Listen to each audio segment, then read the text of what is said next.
You are listening to the Optic Blast Broadcast, a hipster goblin media production. Previously on Optic Blast Broadcast, the broadcast dudes escaped the void with Deadpool and Wolverine movie review. They joined up with the Nerdy Reads podcast crew for a comic review of Deadpool vs. Wolverine. And on the last episode, they reviewed Deadpool Unalives the Marvel Universe. We were very busy. Now, moving on from the dark and gritty into the red, blue, and heroic. The broadcast dudes run faster than a speeding bullet, leap buildings in a single bound. Look, it's a bird, it's a plane, it's Optic Blast Broadcast, and we start part 1 of All-Star Superman. As always, I'm Blake, your host. I am Lockman, old man Lockman, and I'm kicking it over to my man, Dylan. What's up, bro? What's up, Blake? Man, I'm super excited to be here for another episode of the Optic Blast Broadcast. And like you said, we've been busy. We were hitting the streets with Deadpool and just really going hard for the Deadpool and Wolverine movie that came out. Just talking Deadpool on the show and hopping over with the Nerdy Reads podcast, doing an episode with them, just talking about Wolverine and Deadpool, and it was a lot of fun. But this is what we're jumping into now is something that I've been looking forward to for a long time, and that is All-Star Superman. I've never read it before, and I know you've had a little bit of experience reading it. So I'm super excited to be getting into that today. But before we do that, if you are a listener of the show, you know that we like to kick it off with some comic news. So every time it is comic news time. That's what time it is, Blake. So every time you tune into an episode of the Optic Blast Broadcast, you can expect some of the latest and greatest news from across the comic verse. And today we have some pretty cool things happening. If you did not know, D23 was this weekend. And if you don't know what that is, and it's actually Disney's like really big showcase that they do every year where they announce new films, new TV shows, give you trailers, sneak peeks of upcoming projects and things like that. And they have some pretty cool stuff going on that I'm very excited about. And I'm going to kind of pull up this article from, unfortunately, it's IGN, but that's okay.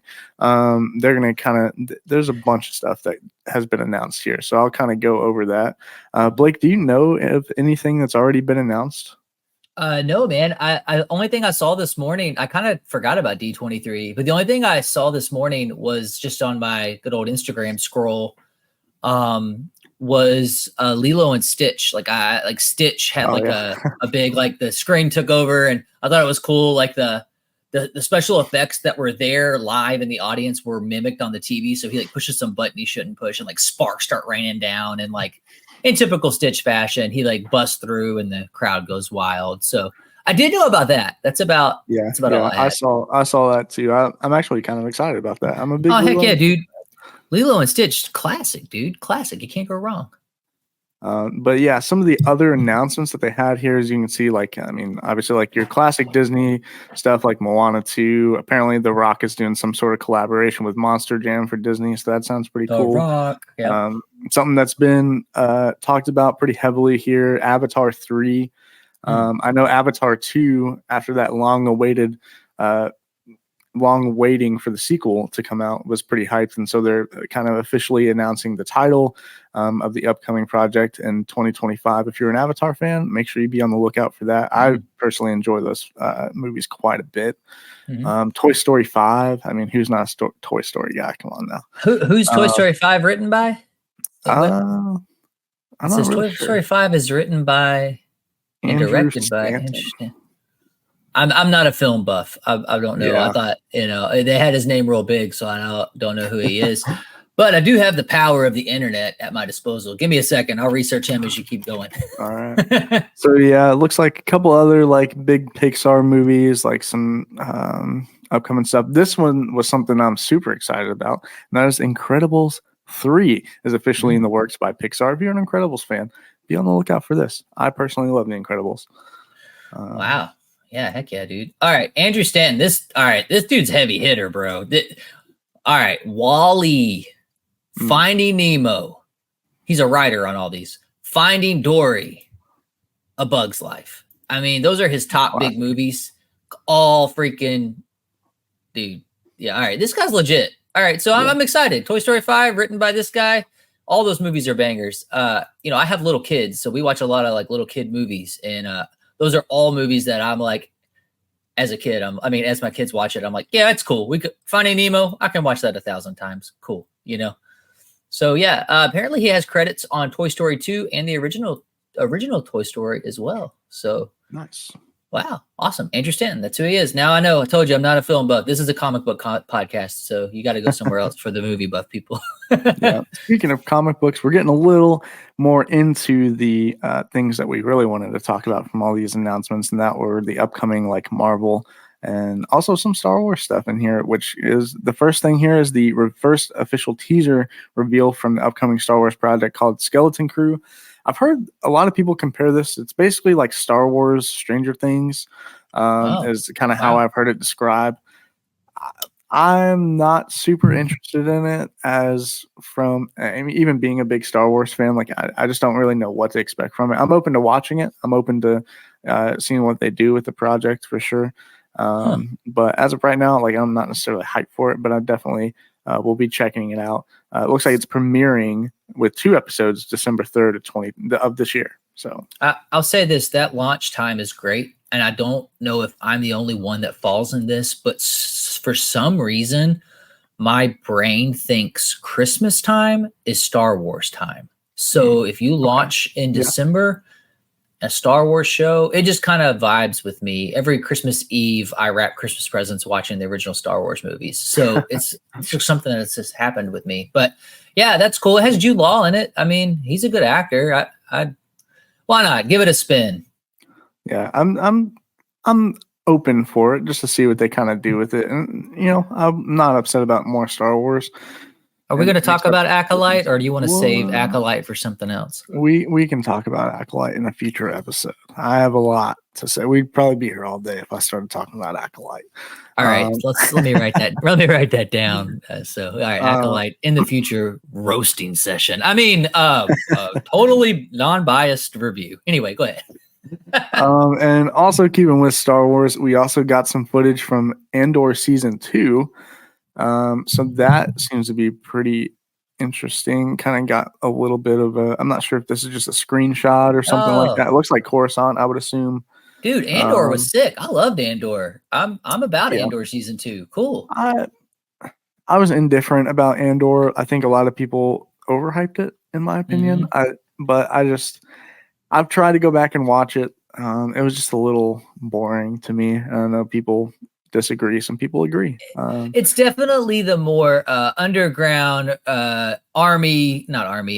guerrilla warfare, political side of Star Wars. It's not the lightsabers and flashy battles and force lightning and stuff, but it's cool. I like it. It's fun. Yeah, to me, it just felt more like your everyday sci-fi rather than Star Wars, except for that prison scene, though. Dude, like when they're escaping the prison. Oh, that scene, that hit. Okay. I feel like that's that show for me, is that like I was in on Andor. This is fun. It's cool.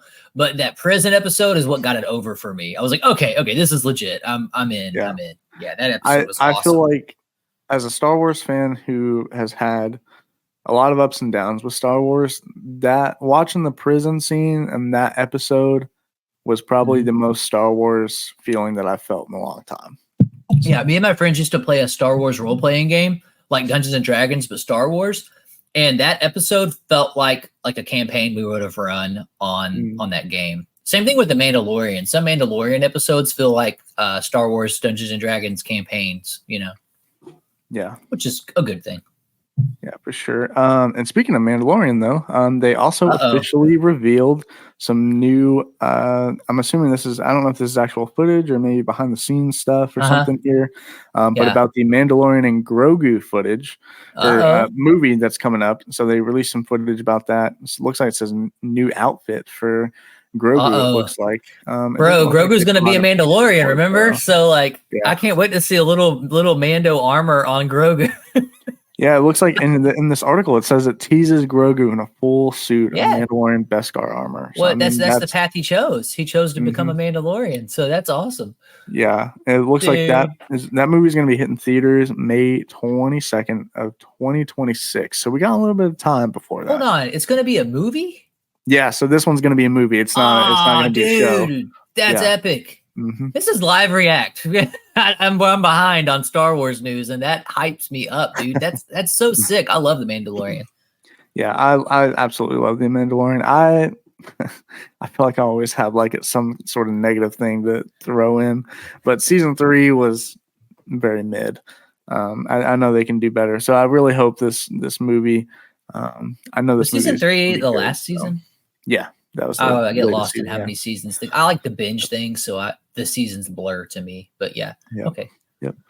But yeah, coming to theaters May 26, 2026, or sorry, 22nd of 2026. So that's pretty cool. We'll do an Optic Blast broadcast episode on that for sure. For sure, we'll have to do that.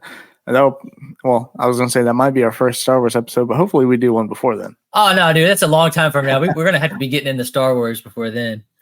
Oh yeah. And so also pivoting to Marvel announcements, there's a lot of really cool stuff coming from Marvel. And the first one is a first look at Ironheart. I'm assuming, I don't know if this was some sort of trailer, but this is an upcoming original series from on Marvel television, as you can see, reading it right here. It doesn't really give an announcement or like a release date. I don't think so. It just says, looks like 2025. So just kind of be on the lookout for that. I think they can hopefully make a pretty cool. That's the chick from Black Panther 2, right? Panther, yeah, that was cool. Yeah, okay, gotcha. Yep. Come on. So that'll be cool. And then here we go. Here comes the good news. Man. This has been leading to this moment for the Optic Blast broadcast. We got some huge news about Daredevil Born Again. I believe they released like a full trailer. There's leaks everywhere online. So at Disney had no rules for like cell phones or videos or anything like that at this event. So like everywhere there are leaks, like people taking videos. A lot of the trailers are already online, I'm pretty sure, from some of their other projects. But there's a lot of leaks coming from this, especially when it comes to Daredevil Born Again. Ooh. So this is going to be premiering March of next year. So we got a little bit of time that we got to wait. It feels like it's already been so long and so much hype going behind this specific show. But I can't wait to see Charlie Cox once again reprise his role as Matt Murdock. So I've also heard that I want to say White Tiger is supposed to be. I think there was actually in the reveal in the trailer, he's in it. And there's also a scene where you can see 5 different Daredevil masks kind of lined up on a like just a thing. So we're assuming that we may get like 5 different suits from Daredevil, which I think is definitely going to be pretty sick in my opinion. They brought out the Punisher. How do you say his last name? John Bernthal? Is that? I think that's right. The dude that really is the Punisher. That dude's legit the Punisher. He's right here. Yeah, John Bernthal. And of course, the dude who plays Kingpin. They kind of brought him, Charlie Cox out. They also are bringing Vincent. back. So they are bringing back Foggy and Karen both. I'm pretty sure because they were also at this premiere. And they weren't originally going to come back. Like the original plan Disney had, they weren't bringing them in. And then when they were like, all right, because they were trying to, like, what I've read, they were trying to kind of cut out the next Netflix stuff.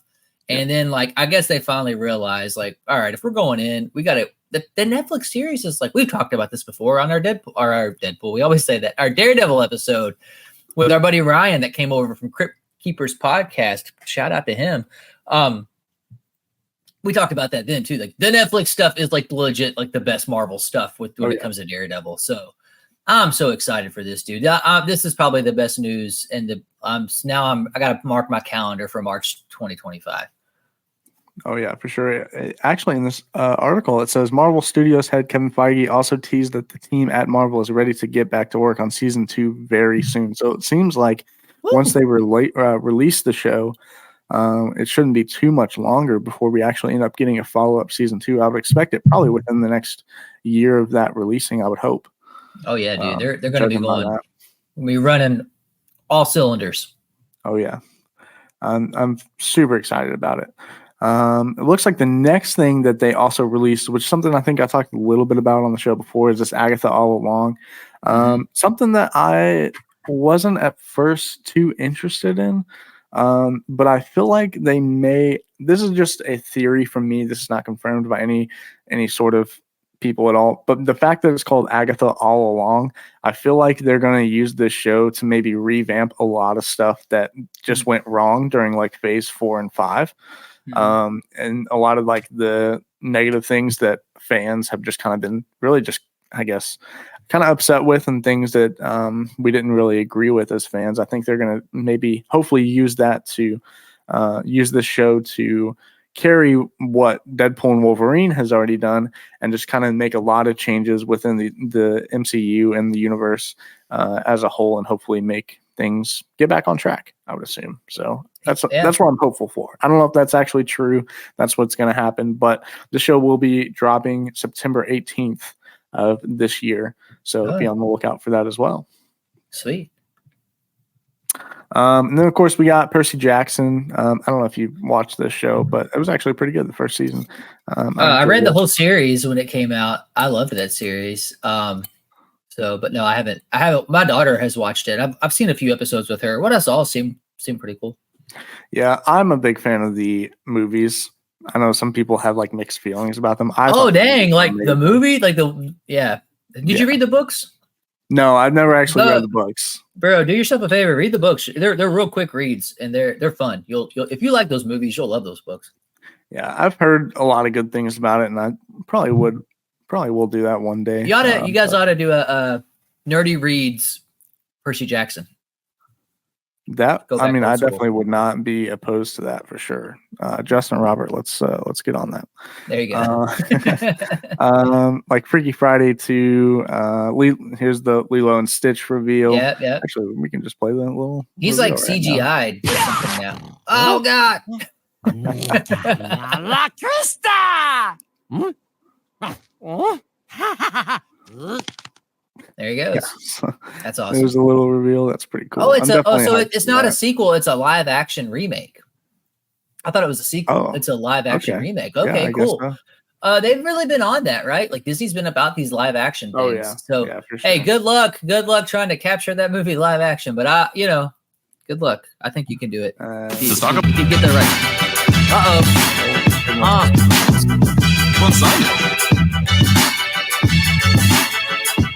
Dropping the beat. We're just gonna move on from that. Dude, I thought you were getting ready to start freestyling, bro. I was like, Dylan's about to drop a freaking bar about Lilo and Stitch. I did not. I didn't mean it just kept playing. I was trying to stop it. It wouldn't stop. That's funny. That's so awesome. Anyway, those are pretty much the biggest announcements. Outside of what was in that article, we also got a first look at Red Hulk in the upcoming Captain America movie. So another thing to just kind of be on the lookout. Like I said, leaks are everywhere online right now. So I'm sure you can find a bunch of the stuff that we talked about. So be sure to just kind of go check all that out. If you have not already, I'm sure you have. If you were watching the show, you probably heard a lot about it. Because especially this came out over the weekend, and by the time you guys are going to be hearing this, it'll be Tuesday. So I'm sure a lot more will also come out.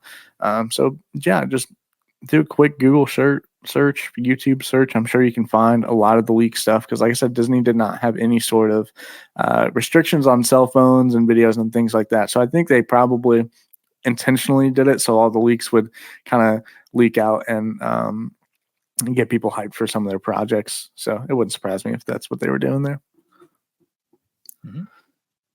But so our last piece of news today is something that I felt like we could not go without mentioning, and it is that it is actually the 85th anniversary of Batman.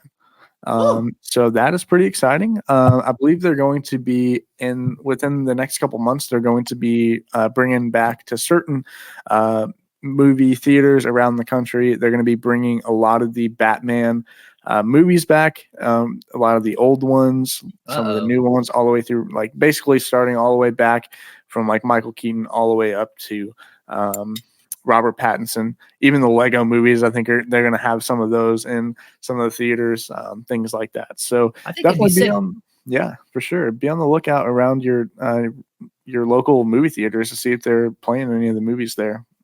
Yeah, I'd love to see the first two, the Batman and Batman Returns, in theaters again. That would be cool. Honestly, pretty much Batman Forever. I mean, I don't know about George Clooney Batman. I don't know if I'll go see him in the theaters, but I definitely go see the first two.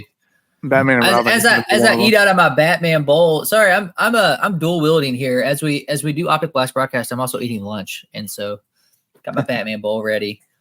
So yeah, that's cool, dude. Very cool. 85 years of Batman. Yep. So this article on DC's website kind of just goes through the years about Batman from the original comic that he was in, the Detective Comics, all the way through some of the movies, as you can see, like the Michael Keaton and just kind of all the different Batmans throughout the years. Robert Pattinson in there, you got the Dark Knight, Batman, the animated series stuff, and just all of these. Christian Bale, awesome, what a guy. The Dark Knight would be really cool to see again in theaters too. I saw the movie multiple times in theaters, but I would love to see that again. Yeah, perfect, dude. Perfect. Yeah. So if you are interested in reading this article, go check it out on DC's website. It just kind of goes through Batman throughout the years, and it's a pretty cool read.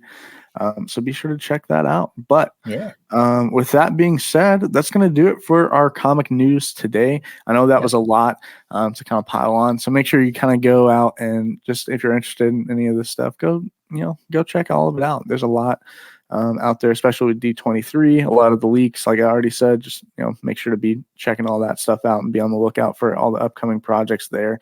And then also celebrate Batman because, Batman's cool. Yeah. Worth celebrating. Yeah. So, and with that being said, Blake, you know what time it is? It's clobbering time. Wait, no, not that. It's toy time. Let's wind up the troops. Hey, it's toy time. We love, here at Optic Blast Broadcast, we love everything about comic books, superheroes, the whole shebang. One of our favorite parts of that are the toys. Growing up as kids, action figures are king, and we got some cool toys for you today. And actually, I want to give a shout out to the fast food restaurant chain that is anything but mid, Burger King. Because Burger King has DC Justice League little toys. They're kind of like little pops. There, I'll get them a little closer to the camera. You got your Superman here. You got your Batman. They're little plastic figurines. Like I said, they kind of remind me of like a pop. They have like the big head. They're collectibles, Superman and Batman, DC Justice League superheroes. I only think they only had these two. It's the only ones I saw when we were there. When we went on our vacation to Branson, we stopped at a Burger King, and they had them up on the thing. And my kids ordered Happy Meals or whatever Burger King calls big kids meals or something, right? And the worker was like, "Do you want a toy or do you want an ice cream cone? You can pick one or the other." Like the kids can customize their own meals these days. And I'm looking at those toys and I'm like, bro, I hope they get the toys. Both my kids, they said, no, I want an ice cream cone. I was like, daggone it, man. And I was like, well, and I thought about like going up to the counter and just like buying the toys because they're probably like a couple bucks or something. Because I was thinking about it. And I was like, these would be really cool to have up on my shelf. And they're for Burger King. They're little collectibles, They look cool. And the dude was, whoever that guy was, I don't remember where we were in Burger King on the way to Missouri. You're the real dude. Because not only did he give my kids ice cream cones, he heard me laughing about how I didn't get, and he put the toys in the bag too. And he gave each of them one of them. So that dude out there at Burger King on the way to Missouri, you're the real champ. You're the real MVP. Promote that man. Make him the manager of the store. He was really nice. Anyway, so yeah, these are the toys. They're fun. They're just little collectibles. They're cool. Put them on your desk. These are perfect for like a work or office environment. You just set them up and you have them out. They don't really do anything. They just look cool. I thought it was cool they had Superman and Batman. As soon as we decided Superman was going to be our topic for a while, I knew that was going to be the first toy time. But speaking of toys and Happy Meals or big kids meals, boy, those things used to be toys of legend. I had toy boxes full of all the different kind of stuff from Happy Meals and different, Wendy's, McDonald's, Burger King, all that stuff as a kid. So I actually had Dylan pull up a video for us. And this is like probably like golden age era to me of kids' toys. This is from the Batman Returns toy line of McDonald's. So if you'll play that commercial for us, it's only like 30 seconds long. You might turn the, yeah, there you go. How can we be this long? We're not lost here. We're in Look, the Batmobile! Gotham City.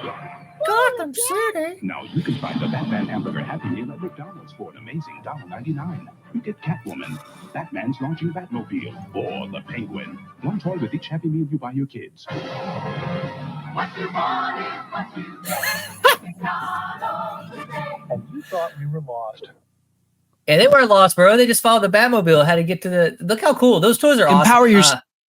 I had those toys as a kid. I had all of them because we would go a lot. I wanted to get them all, and those were really fun. They were really cool. Batman Returns caught a lot of flack when I was a kid because it's pretty violent, and it came out and like it was like the parents kind of like they had like Oprah Winfrey involved and like, or I don't know if it was Oprah, but like all those like afternoon talk show people that used to be on TV. They had like all of them, Donahue and all of them, Sally, Jesse, Raphael. They were all involved, and they're like, Batman Returns is too violent for children. He blows up a clown, and all this stuff. It's a horrible movie for kids. I go back and watch all that stuff on YouTube now, and I'm just like rolling laughing that they like clutched their pearls at Batman Returns. Like if they had any idea what was going on in 2024 on movies and stuff, they just probably would melt. It would literally melt their brains. But yeah, Batman Returns toys were awesome. Well, Dylan, what was like, you have like a favorite toy or like a line of toys from like a Happy Meal or one of the kids' meals things?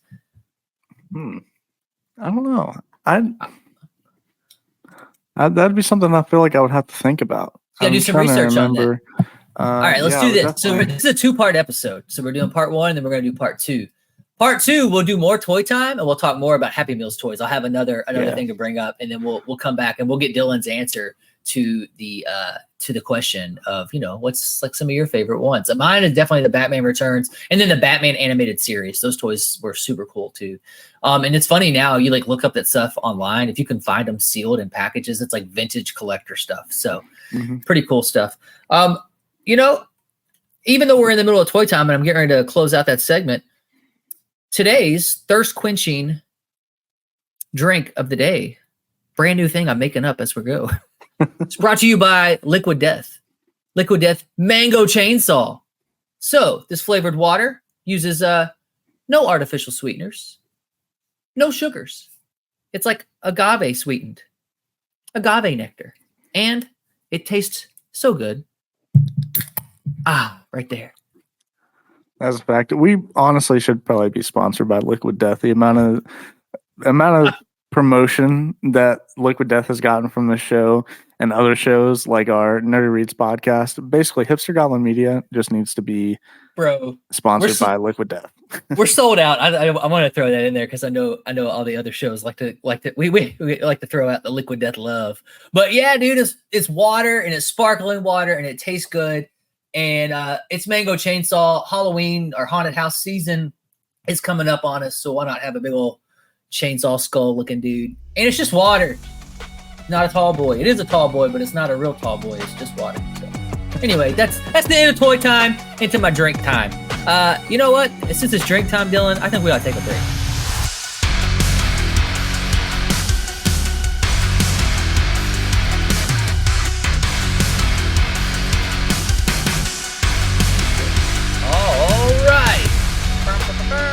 We're back from break, and it's time. We're going to get into it. All-Star Superman. So I have a little copy of it here. I say little copy because if you look, this is like not the size of an actual graphic novel. See how big? Dylan's graphic novel is a lot bigger than mine. I think this is like the compact version or something. Yeah, I didn't know why it was like, when I ordered it on Amazon, I thought I had a copy somewhere around here, but I guess I gave it away or I couldn't find it because I have had this book for a while. But I ordered it. It was like $10 cheaper than the regular edition. And so when I got it in the mail, I was like, wait, this package is way too small. What the heck? And then I opened it. And it's a little version. But you know what? That's fine. It still gets the job done. All right. So we are in All-Star Superman. I'm going to read the synopsis. Of course, it's classified as like science fiction or fantasy in the comic book realm. Definitely Superman is much more in the sci-fi aisle than people think he is. They think Superman, they think like stops bullets and all that, and he does. And he is a superhero, but he's an alien from another planet. And so there's tons of sci-fi in Superman. So if you didn't know that, I mean, and you like sci-fi, you'll find yourself right at home in a Superman comic. But anyway, I'm just going to read this. It says the 12 labors of Superman, compiling their singular talents to create a new and brilliant vision of the Man of Steel. Legendary comic storytellers Grant Morrison and Frank Quietly are reunited with their WE3 collaborator Jamie Grant for one of the greatest Superman stories ever imagined, featuring Lex Luthor, Jimmy Olsen, Lois Lane, Bizarro, and more. From topsy-turvy madness on the backward Bizarro planet to a living sun hell-bent on destroying humanity. This epic volume, filled with heartfelt nods and winks to legendary tales, reminds us why Superman is the most renowned character in the comic book mythology. So this is the 12-issue run of All-Star Superman together. We're doing 2 episodes. There's a lot to unpack in All-Star Superman. A lot to unpack with Superman as a character in general. We have not done a Superman episode. Episode 10. We're 10 episodes into a comic book broadcast, and we haven't even touched Superman. And as a reason, he's a really big deal. And so we're episode 10 kicking into him. We're going to do 2 parts on this. So we're kind of doing the first couple chapters.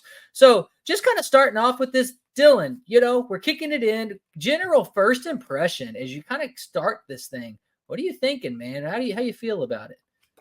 Yeah, so All-Star Superman is definitely something that I've heard a lot about. I feel like a lot of people claim this to be one of the best versions of Superman that we got, or if not the best standalone Superman story that we have.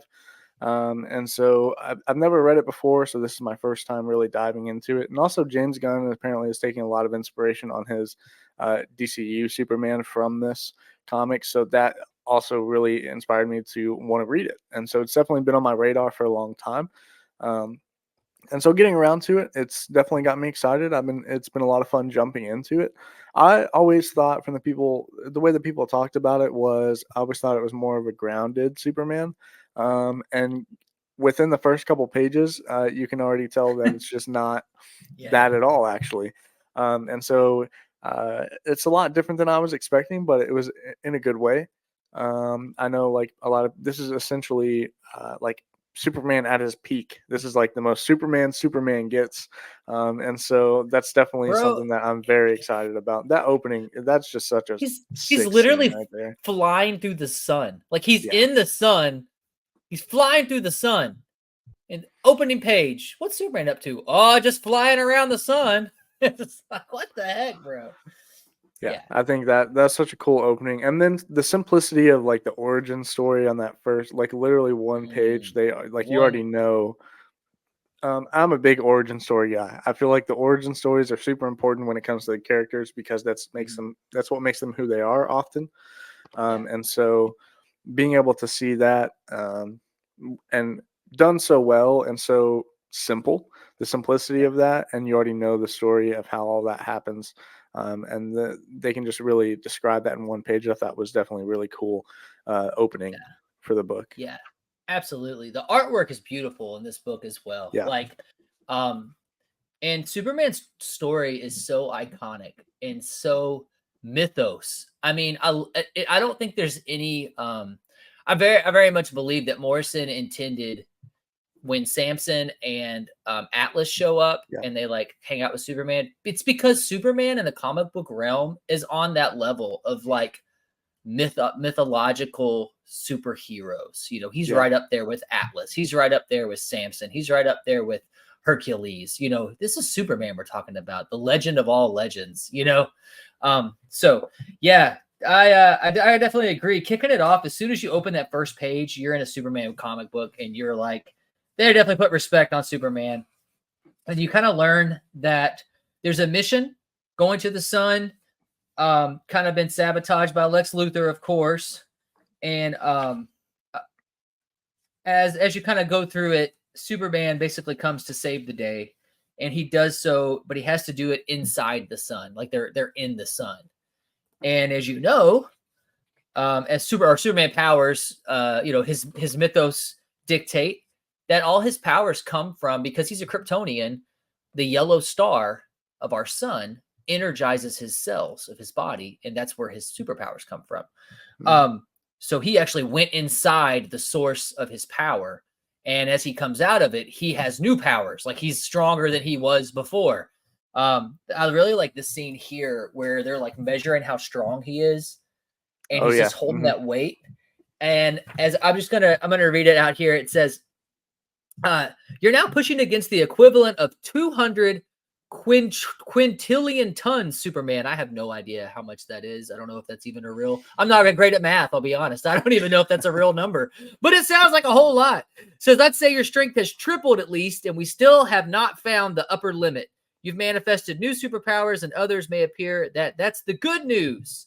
That's the good news, Superman. You went deep into the sun, and deep into the sun, you got more powerful than ever, 3 times stronger than you've ever been. You're 3 times smarter than you've ever been. You're 3 times everything than you've ever been, Superman.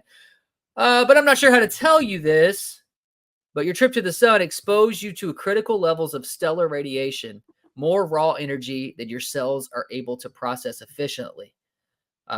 Basically, there's only one outcome for you. And basically, he just shows him, Superman, I'm sorry to tell you this, but your cells are oversaturated with super energy, and they're going to start bursting from within. And so basically, Superman is going to die. So within the first couple pages, that's how it starts out. He's stronger than ever, smarter than ever. He's got all this, but it comes at a cost. His body is dying. And so that's where you start with All-Star Superman. I think that's a really unique way to start the story. My critiques of Superman, my friends who like to listen to this are probably like already laughing and making fun of me, because for years and years I was known as a Superman hater. Like, dog Superman, made fun of Superman. I would classically say I don't respect Superman. But as I got older, things changed, and I really put a lot of respect on Superman, and I actually like Superman a whole lot. And I think we need Superman. I think we need a hero that stands for the moral truth and the moral good. I think as dark and gritty as comic books get, I mean, we just got out of a 3-episode run of Deadpool Wolverine, which is pretty dark and pretty gritty. It was a breath of fresh air to come out of that into like hope and justice and peace and happiness and morality and just the good guy. You got to have the good guy, man. CM Punk is not cool without John Cena. He's got to have a contra. You have to bounce there. You have to have the you can have the dark and gritty, but you got to have the moral compass and the good guy, like Captain America, right? In like Marvel comics, like Captain America. Captain America is like the moral good. There he is. He's like the moral good of the Marvel universe, and you got to have that in DC. And I love his book, and I think I said all of that to go back to my original point, was like, I used to hate Superman, and my biggest critique of him was that he had every power and he barely had any weaknesses, and he's just boring. And that was my biggest critique. All-Star Superman kills that critique right off the bat and says, no, he's dying.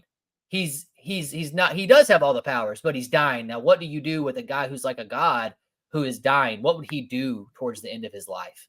And I think that's an awesome way to start a story. And it's a good place to write from from their perspective. And even like you kind of mentioned how he has every power, and that can be kind of boring because it's almost like nothing can affect him. But I think in this story, they really have a unique spin on not only, of course, he's slowly dying, but if you kind of fast forward into the part where he is visiting Lex Luthor as Clark Kent. You see in that scene, like, there ends up being a giant prison riot, and I'm sure we'll talk a little bit about it later on the show too, but there's a giant like prison riot that breaks out because I think his name is Parasite. Gets out of the cell, causes this huge prison riot breakout, and throughout that, Lex is trying to make his way through the prison, And the whole time, Clark is taking these people out with his powers, but he's Clark Kent. He's not Superman. And Yeah. Lex the whole time is like, "Oh, you're so clumsy, and you're this and you're that. You're the complete total opposite of what Superman is, and blah blah blah blah blah." But behind his back, without Lex even realizing what he's doing, he's literally just being Superman. And I think that was a very unique way of showing his powers and what he can do. But he doesn't have to be Superman to do that. Even though Clark Kent is technically his like his disguise or whatever you want to say, it's still a part of him and who he is. And I think that's the human side of Superman. And I think that was a really cool contrast versus the very godlike Superman that's portrayed throughout the rest of the story. Right. So I thought that was really cool.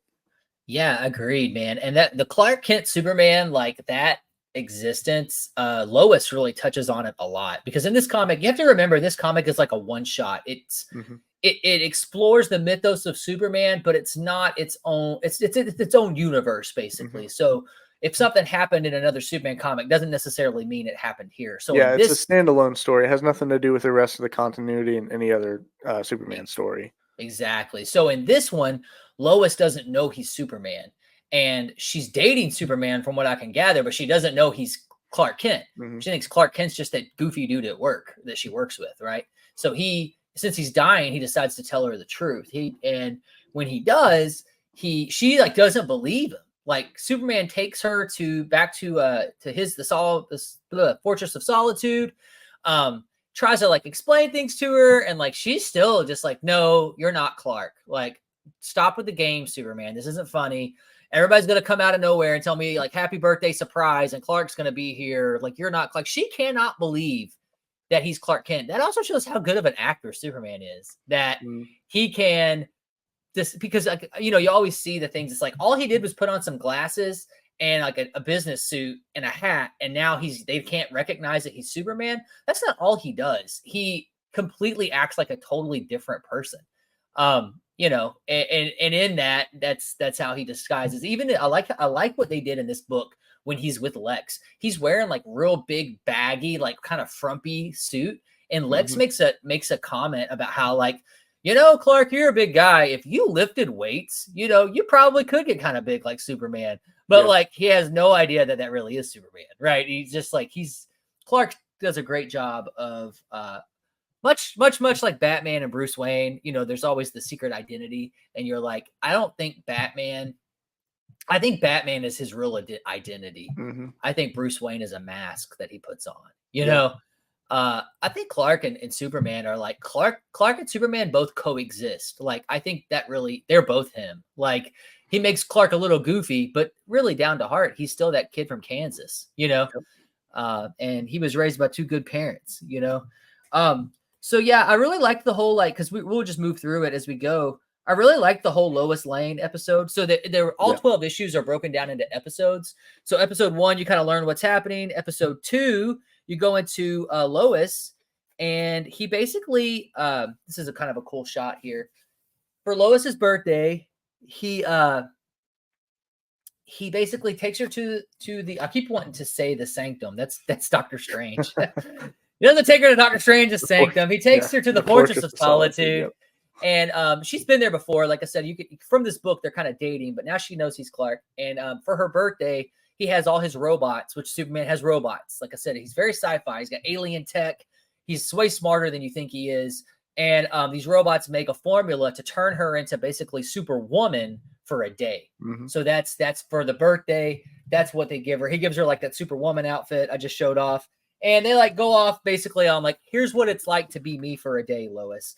And they have to fight some dinosaur type monsters. They do some stuff, and then they come across Atlas and Samson, and they are digging Lois Lane. They are into her. They are like, hold up, a super powered chick. They're like, they're all fighting like these monsters together, and then they're both like, all right, Superman. Very rarely do we see a woman like this. Like, we ought to have a test of strength against all of us. And turns out they like give her this necklace that summons what is it, the Sphinx monster or something? What was his name? I forget.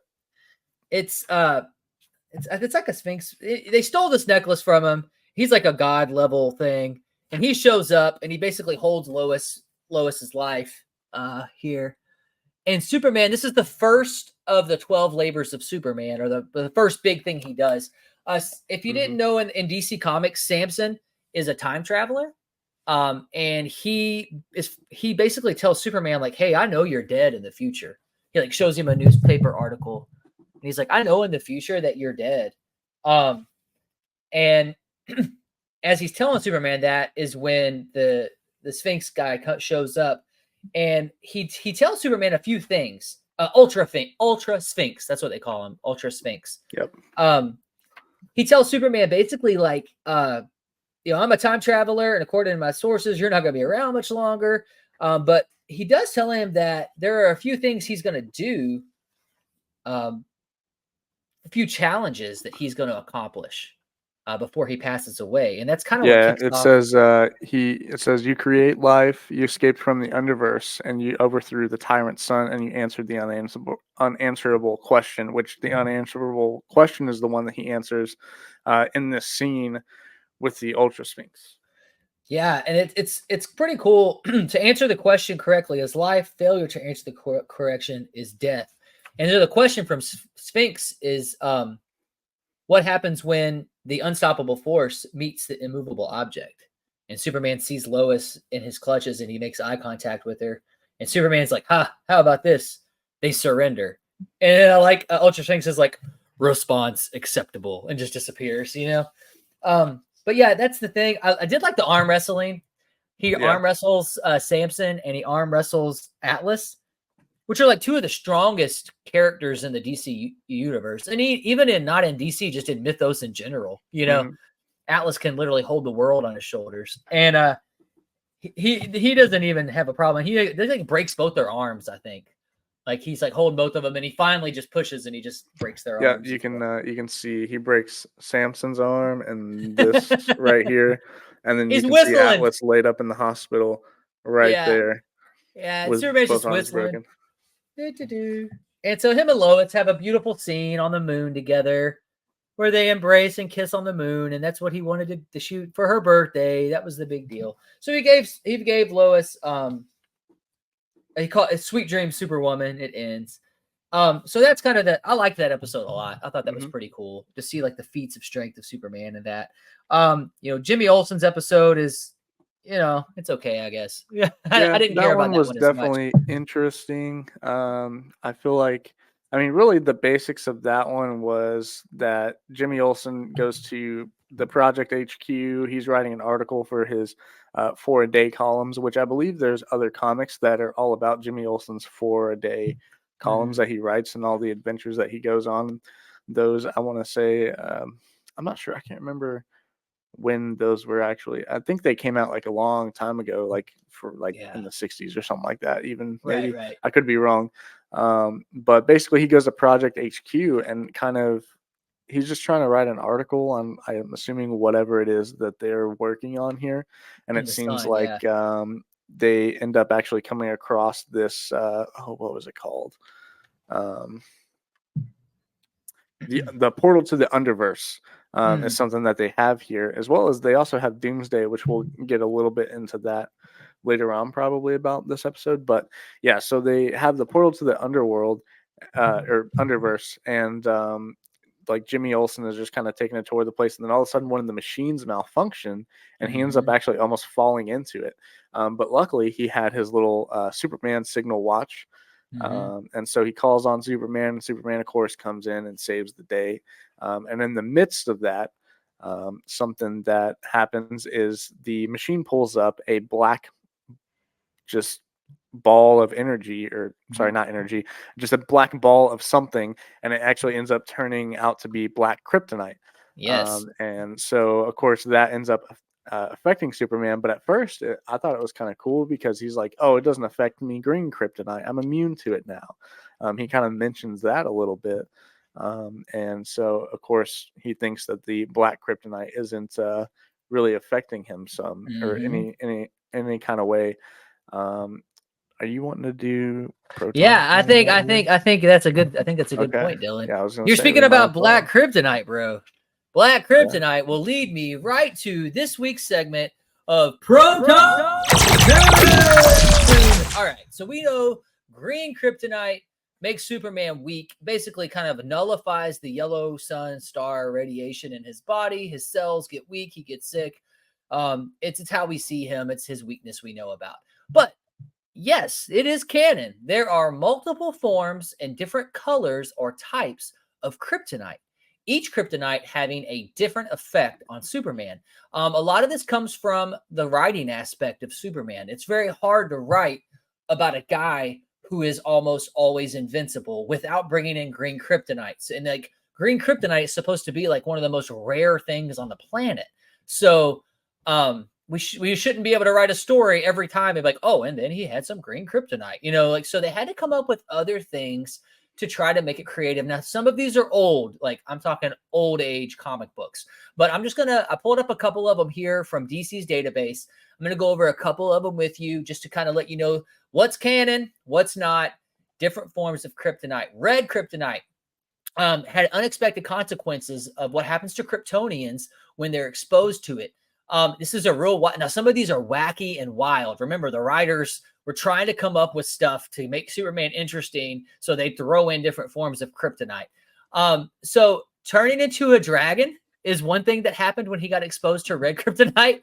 Also got telepathic powers. That's pre-crisis. In post-crisis continuity, Batman made a red kryptonite.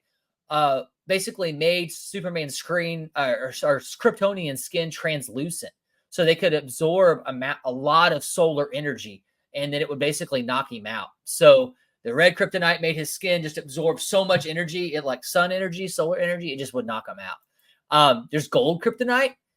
Basically, it would destroy a Kryptonian's ability to process yellow sunlight. Basically just removed his superpowers. It didn't hurt him. So gold kryptonite didn't hurt Superman. It just turned off his powers and just made him regular old Clark Kent, right? Blue kryptonite is the same effect as Bizarro does as green kryptonite. So it's basically the antidote to the effects of red kryptonite. Blue kryptonite's not something that's used super much. Let's see. We'll kind of skip over. Some of these are not so big. Yellow kryptonite. That was originally made as a hoax from Lex Luthor. So it was like a harmless yellow sphere, but he called it kryptonite. He hoped that Superman would think it was kryptonite and like not attack him. But then you kind of find out later there are different forms of yellow kryptonite. It's like a synthetic. It's basically like created like a false kryptonite. There's black kryptonite, which is what we saw here in this story. Black kryptonite basically makes Superman evil. That's all I can think to say. Like, it makes him bad. Like, all the impulses and stuff just get like blown out of proportion. It basically makes him evil Superman. And it's Jimmy Olsen's story. I don't care for it much until you get to the part where he gets the black kryptonite, and then Superman just kind of starts going wild and destroying everything. And he goes to the Daily Planet. Jimmy Olsen injects himself with basically the Doomsday serum and turns into Doomsday. So then Doomsday, Jimmy Olsen, and Superman fighting in the streets, and finally they're able to basically incapacitate Superman and calm him down and get that black kryptonite away from him. Yeah, black kryptonite turns him evil. Again, there's synthetic kryptonite, there's silver kryptonite. There's so many different forms of kryptonite. There's so many different colors. There's pink kryptonite, which, makes Superman feel a certain sort of way about Jimmy Olsen. There's all sorts of funny things. That purple kryptonite, there's kryptonite to make him slow. There's kryptonite to mango. There's just so many different forms of kryptonite. I could go on and on all day, but the main point is it's not just green. There's tons of different kryptonite. And honestly, what is all that? Why do we have all of that? It's because the writers don't know what to do. And so they're like, all right, let's make up a new kryptonite and let's give it this series about this. So again, Superman has got to be a hard character to write. So that's the end of the Proton canon, but Superman has got to be a hard character to write for. And I think Grant Morrison and Frank Quietly really, they really do awesome on this book to write a good, compelling Superman story. So after the Black Kryptonite battle, he did. We've been kind of talking about it a lot. He goes with Lex as Clark Kent to interview Lex, and it's called The Gospel According to Lex Luthor. And like we really get to see kind of like Luthor's tore up, dude. He's like so obsessed with Superman. That's all he can see. It's like all he thinks about. He could totally escape prison. He owns the prison, basically. He has everyone working for him there. He has secret layers in the prison where he does all this crazy stuff. But what does he want to do? Wants to kill Superman. And he thinks he's given Clark the big story. And I really liked what you said, how Clark basically was being Superman as Clark. And Luthor's so arrogant, he doesn't even realize it. He just thinks, oh, you big dummy, Clark. But Clark's actually the one saving his skin the whole time. And there's a cool scene. I know you like Smallville. And there's a cool scene where one thing I thought I liked about Smallville that it did well. I like Smallville as well. I think it's a good Superman story. Is Clark says, like, you and Superman could have been friends, Lex. Like, he would be your friend. Like, and Lex is like, I don't care. I don't want to, basically, no. But like in the show, they touched on that because they were friends. Yeah. And I always thought that anytime you bring in the compelling side of like Superman legit wants to be cool and good to him, and Lex just wants to kill him. But they could have been friends. It was a cool aspect to bring in. Yeah, I definitely agree with you there. Also, in the Supergirl TV show, they kind of touched on that a little bit with Supergirl's relationship with Lena, because they're really close friends. And then, of course, they end up not becoming friends later on once she finds out that Kara is Supergirl. But I think it definitely has a little bit of a kind of similarity there with Supergirl's relationship with Lena Luthor in the Supergirl show as well. Trying to be friends with her, even though Supergirl knows that Lex is so bad, she gives Lena the benefit of the doubt because, even though they're family, they're not the same person. Right. And I think like with Superman and Lex, Lex Luthor's basically like if Tony Stark in the Marvel Universe was evil and obsessed with killing a superhero, that's basically Lex Luthor. I mean, this dude is brilliant. He's got all the money in the world. He's got all these robotics. He can do all this. He's a super mastermind when it comes to evil, and he like just his life is just obsessed with killing Superman. That's as far as I got in the book because I knew we were going to do a split, but I think you actually did chapter 6, and I've read this book several times. So kind of kick us off on chapter 6, refresh my memory. So chapter 6, it kind of goes back to Kansas a little bit here, where we see Clark's parents basically just back on their farm. He's like out here like hanging out with Crypto, which I thought was pretty cool. He's like picking up a tree trunk and playing fetch with Crypto in that. So I thought that was a pretty cool opening there. But then all of a sudden, these a group of guys kind of show up and kind of talking to Jonathan and just saying, hey, we're here to be farmhands. So yeah, we see the arrival of these 3 guys that kind of approach Jonathan, and they're wanting to essentially just be farmhands on his farm and just kind of help out around there. And from the start, Superman, or in this case Clark, he was just very skeptical about it from the beginning.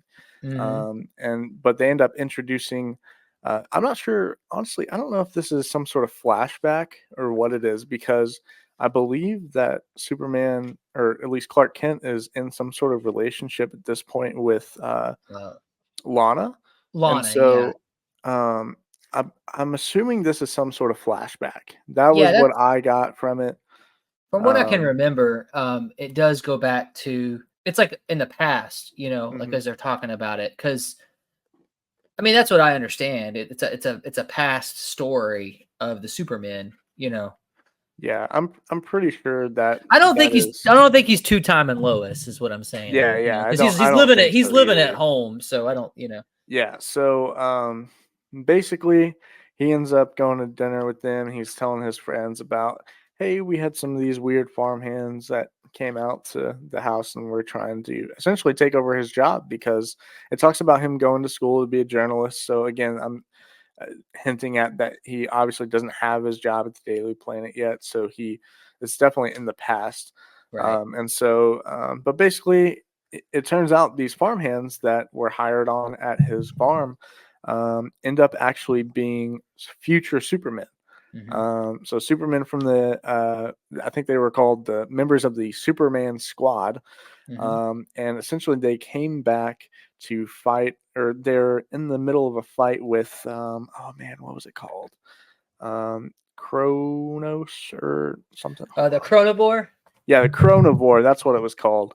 Yeah. The Chronivore is chasing them and ends up showing up. And so basically, these Supermen gather together. There's like three of them. They all have different powers from different different points in time. You got this one's name is Cal Kent from like 85,250 the year. So he's like from way in the future. And then there's also like the unknown Superman of 84,500. And I have no idea how to say this one. Kelzitz. Yeah. Collections, a bunch of, I don't know. He's from the fifth dimension apparently. So I thought that was pretty cool. Just a bunch of future Supermen taking on this Chronivore, and ends up as they all are flying to basically take on the Chronivore. Superman of this universe in this time period is like, I'm gonna take care of, I can take care of myself. Like I can fight this thing with you guys. This is my area to protect. These are my people to protect. This is my home. Like I'm gonna do what I can to protect them. And so he flies off. The other Superman are trying to pull him back, like saying, no, hey, don't do this. Like we got it. We stay back. And so eventually he ends up actually going to take on this the Chronivore with the other Supermen, and in that process, or in that time period of only just a couple minutes, Jonathan Kent ends up actually having a heart attack. And so that was a big reason why they were trying to get Superman to stay back, was so that he could be with him in his dying moments, but because he ends up actually passing away from the heart attack there. And so basically that they end up going on, they have the funeral, and then he actually ends up getting approached to the leader of the Superman squad, and I'm not The really dude that's sure. the dude that's all bandaged up, right? Yeah. So he, I'm guessing he's some sort of like Superman or something like that. That's what it sounds Well, like. Like I said, he's the leader of all of them. Well, if I can remember right, like I said, I didn't read that part last night.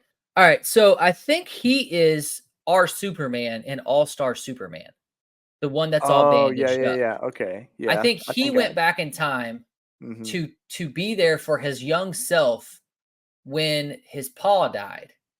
And I think that's what the writers are trying to get us to see, that this was one of the things he did, is went back and he bandaged himself up. He wanted to see his dad one more time before he died, basically. Yeah. And so he went It also back. does say that this was like defeating the Chronivore was one of his legendary 12 labors. Yeah. And so going back also, like you said, just him being able to see his paw one more time before. Right. And it's kind of a cool, like, people don't think about that kind of stuff with Superman, but in a Superman story, you get time travel and you get like the sci-fi aspect of multiple dimension Supermen called the Superman Squad working together to fight some crazy monster. And they go back in time, like Michael J. Fox style, to younger Superman, or to the younger Superman, and help him fight this big thing. Like, I don't know. That's really cool to me. Like cool aspect to the story is the sci-fi and the time travel. And the whole time I thought it was like Mummy Superman, and it really ended up being the hero of our story and All-Star Superman.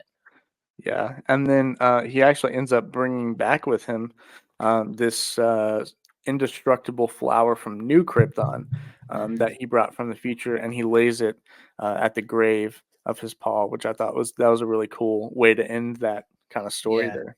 Oh yeah, that's a good scene right here. He's at Jonathan Kent's grave with the golden flower right there. So that's awesome. Yeah. And then so I guess next time we're gonna kick it into, you got Bizarro Superman coming up next. Oh yeah. I'm excited for that one. That's the next. Well, I'm glad that we broke this into 2 episodes, because we are already at our episode. We've done it. Yeah. There was definitely a lot to unpack.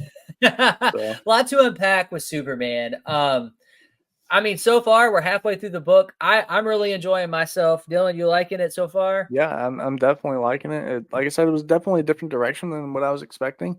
But it's been really awesome just to get into it and really get to read such an awesome, very kind of like what you said. It's a bit of a turn from the dark, gritty Deadpool stuff that we were doing.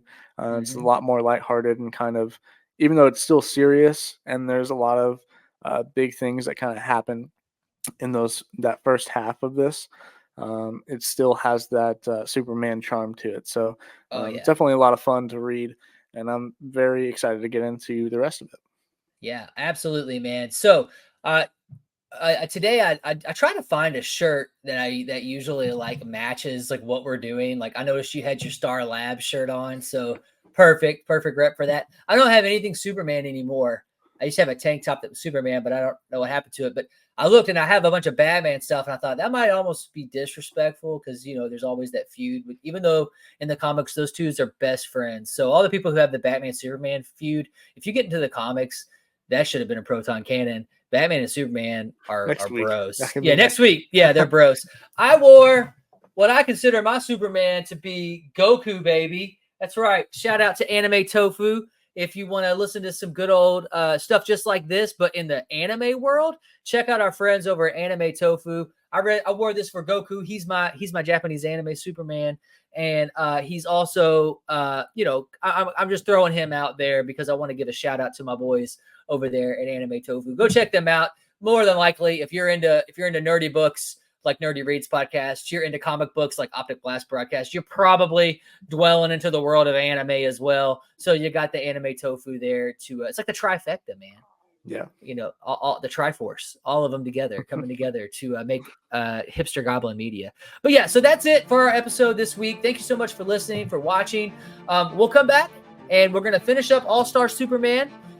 If you're just reading this or watching this episode now, you got plenty of time to come back, finish it, and then hear the whole thoughts on the book. We'll have more Proton Cannon. We'll have, I know you're all on the edge of your seats for this, but we're going to have Dylan's answer to the question about what was his favorite Happy Meal toy as a kid. I know that's exciting stuff to be waiting for. So there'll be more comic news. There'll be all sorts of fun stuff. Thanks again for tuning in. I guess I'm gonna go start chapter 6. I'm in Superman mode now, so time to go read about Bizarro.